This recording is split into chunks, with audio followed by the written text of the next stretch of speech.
Hi friends, welcome to Shri Acharya. ఈ question ఒకసారి చూడండి అమ్మా. The acid constructed in the vinegar అంటే వెనిగర్లో ఉండే ఆమ్లం పేరేంటి అని అడిగాడు.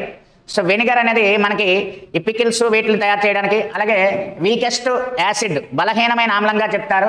దానిలో ఉండే ఎసిటిక్ యాసిడా, యాస్కార్బిక్ యాసిడా, సిట్రిక్ యాసిడా, టార్టారిక్ యాసిడ్ అని ఇవ్వడం జరిగింది.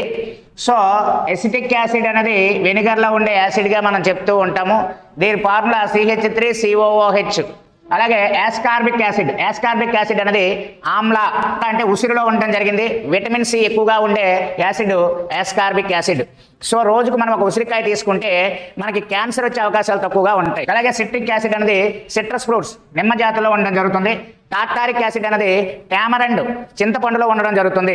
సో యాసిడ్స్ ఇచ్చేటప్పుడు కొంచెం జాగ్రత్తగా మీరు గుర్తుపెట్టుకుంటే ఒక 20 నుంచి 25 యాసిడ్స్ ఉంటాయి. ఎక్కడ ఏ యాసిడ్ ఉంటుంది అనేది గుర్తుపెట్టుకుంటే ఈజీగా ఈ క్వశ్చన్ ఫైండ్ అవుట్